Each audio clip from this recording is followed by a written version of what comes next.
So, hello students. Now, in the ongoing series of online classes, let us today read another chapter, chapter number 2, A Gift of Chappals.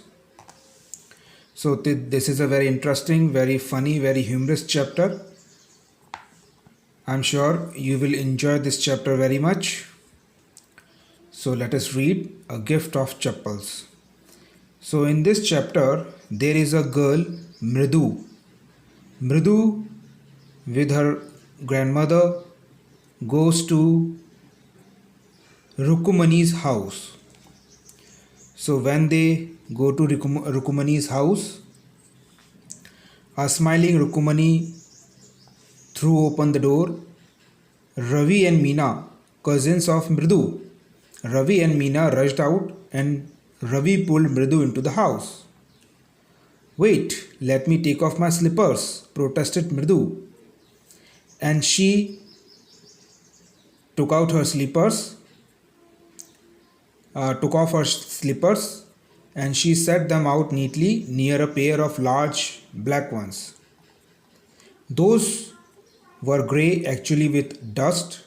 You could see the clear mark of every toe on the front part of each slipper. The mark of two big toes were long and scrawny. Mridu didn't have much time to wonder about whose slippers they were because Ravi dragged her into the backyard behind a thick bitterberry bush. There, inside a torn football lined with sacking and filled with sand, lay a very small kitten lapping up milk from a coconut half shell. Ravi explains, Meena explains that we found him outside the gate this morning.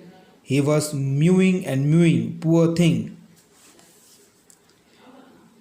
Now they says that it's a secret, means the children did not tell their parents about the little kitten.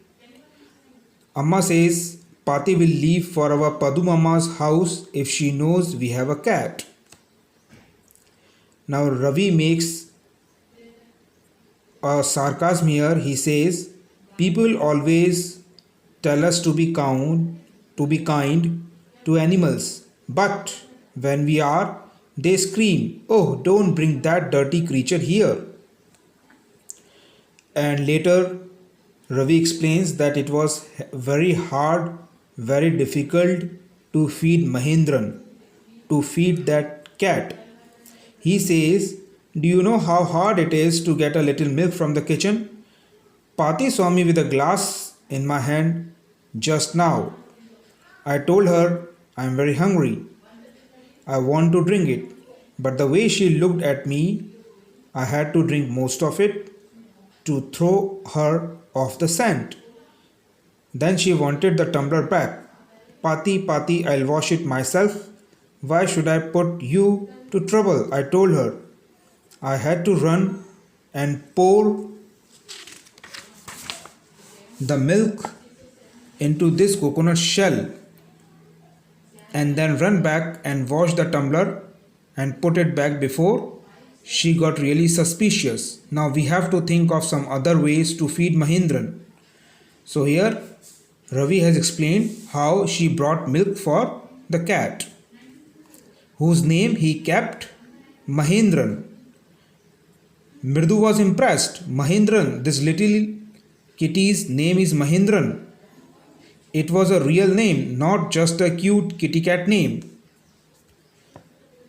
Further, Ravi says, actually his full name is Mahendra Verma Pallav Punnai, MP Punnai for short if you like. He is a fine breed of cat. Just look at his fur, like a lion's mane. And you know what the emblem of the ancient Pallava king was, don't you? Mridu giggled. Think I'm joking? Well, just wait, I'll show you something. It's clear you don't know a thing about history and haven't been to Mahabalipuram. When our class went to Mahabalipuram, I saw a statue of his Thattas Thattas. Thatta means grandfather. His grandfather's grandfather's grandfather, etc. etc.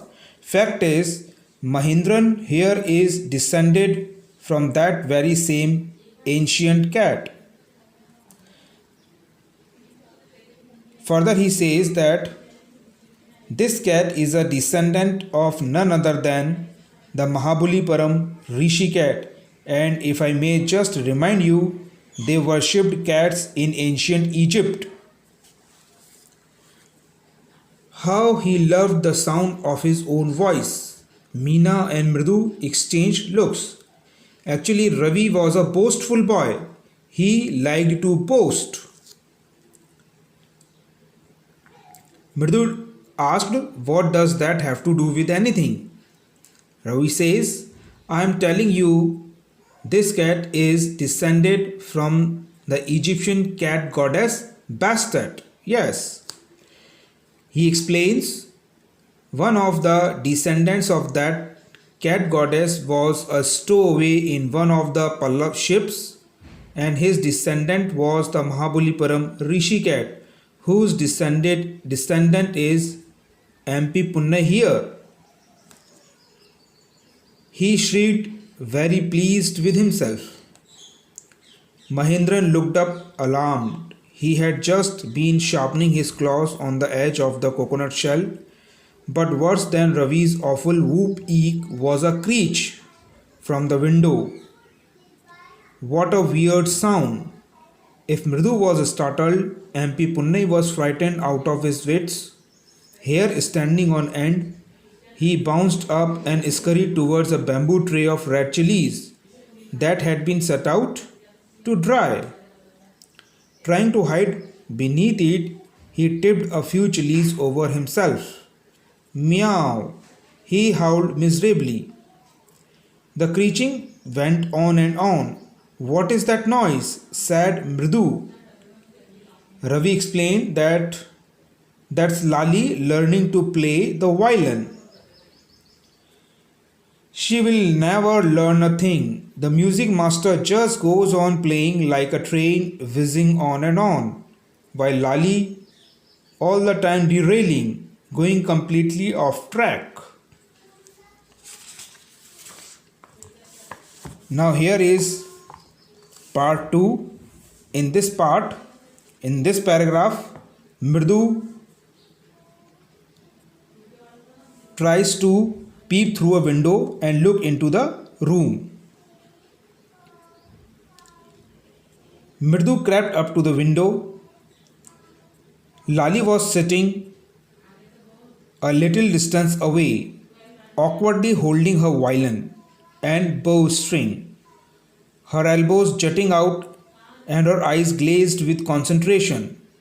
In front of her, with most of his back to the window, was the bony figure of the music master. He had a mostly bald head with a fringe of oiled black hair falling around his ears and an old-fashioned tuft. A gold chain gleamed around his leathery neck, and a diamond ring glittered on his hand as it glided up and down the stem of the violin. A large foot stuck out from beneath his gold-bordered vasty edge, and he was beating time on the floor with his scrawny big toe. He played a few notes. Lali stumbled behind him on her violin, which looked quite helpless and unhappy in her hands. So in the picture you can see that this is music master. This is Lali. Music master is teaching Lali how to play violin, and these are Mridu, Ravi and Meena. They are looking into the room. Now what a difference! The music master's notes seem to float up and settle perfectly into the invisible tracks of the melody. It was like the wheels of a train fitting smoothly into the rails and whizzing along. As Ravi said, Mridu started at that huge, beringed hand moving effortlessly up the violin stem making lovely music. Squawk! There was Lali derailing again. Now at this time there was a wail from the gate. Amma, Amma oh. There was a beggar. A beggar had come there. Ravi sent that beggar away, cried his mother from the back veranda, where she was chatting with Tapi. He has been coming here every day for the past week, and it's time he found another house to beg from, Pati explained to Tapi. Mridu and Meena followed Ravi out. The beggar was already in the garden, making himself quite at home. He had spread his upper cloth under the neem tree and was leaning against its trunk, apparently preparing to take a little snooze, while he waited for the ants to appear. Go away, said Ravi sternly, strictly. My Pati says it's time you found another house to beg from. The beggar says the ladies of this house are very kind souls. I have kept my body and soul together on their generosity for a whole week. I cannot believe that they would turn me away. Amma, Amma oh. Now the beggar is again calling the Pati and Rukumani for giving him some alms. Now Ravi, tell him there is nothing left in the kitchen called Rukumani, and he is not to come again. Tell him that. She sounded fed up. Ravi didn't have to repeat it all to the beggar. What his mother said had been easy for them all to hear. There under the neem tree, the beggar sat up and sighed. I'll go, he said wearily. Only let me have a rest here under this tree. The sun is so hot.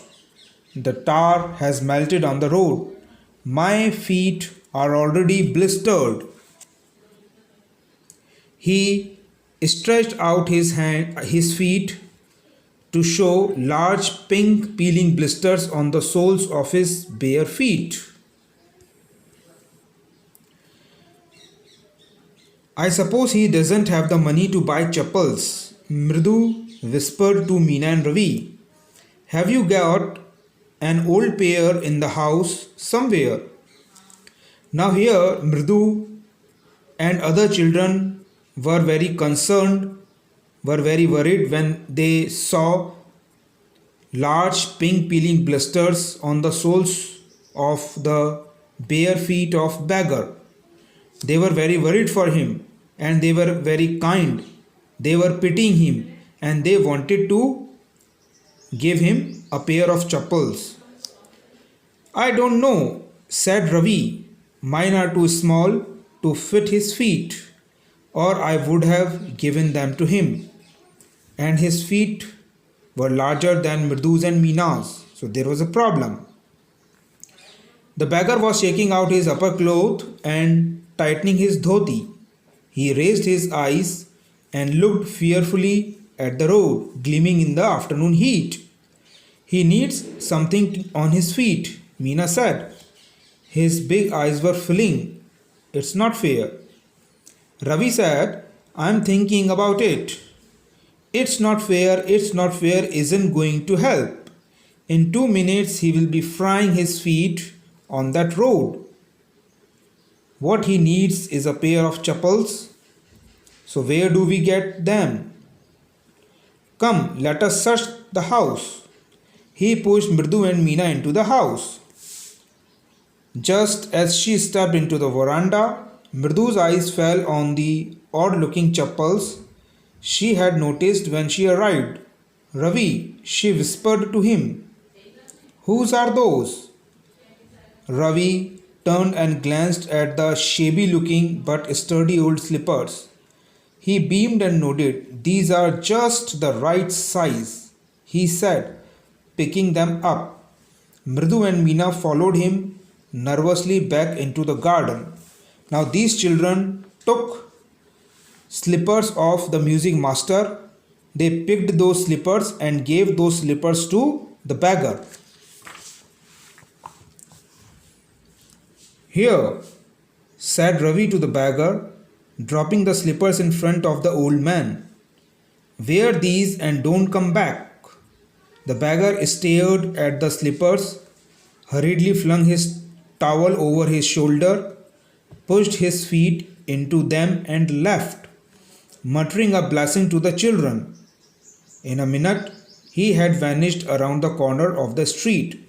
Means the beggar did not stay any longer. He was afraid that if the elders of the family come to know about it, they may take back the slippers. So, without wasting any time, he fled away from there. The music master came out of the house and took an unappreciative look at the three of them sitting quietly under the tree, playing marbles. Then he searched for his chappals in the veranda where he had put them. But he could not find the slippers, so he called Lali. She hurried up to him. Have you seen my chappals, my dear? I remember having kept them here.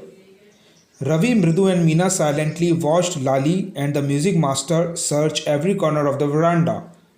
He scurried around, looking over the railing and crouching near the flower pots to look between them. Brand new they were. I went all the way to Mount Road to buy them. He went on saying, they cost a whole month's fees, do you know? Soon Lali went in to tell her mother. Rukumani appeared looking harassed with Pati following her. Where could they be? It's really quite upsetting to think someone might have stolen them. So many vendors come to the door, worried Pati. Rukumani caught sight of Ravi, Mridu and Meena sitting under the tree. Have you children? She began. And then, seeing they were curiously quiet, went on more slowly. Have you children seen anyone lurking around the veranda? A sharp V-shaped line had formed between her eyebrows. Another straight, tighter one appeared in place of her usually soft, pleasant mouth. Rukumani was angry, thought Mridu with a shiver. She wouldn't be so upset if she knew about the poor beggars with sore on his feet. She tried to tell herself. Taking a deep breath, she cried, Rukumani, there was a beggar here, poor thing. He had such boils on his feet. So it was Mridu who reveals the truth.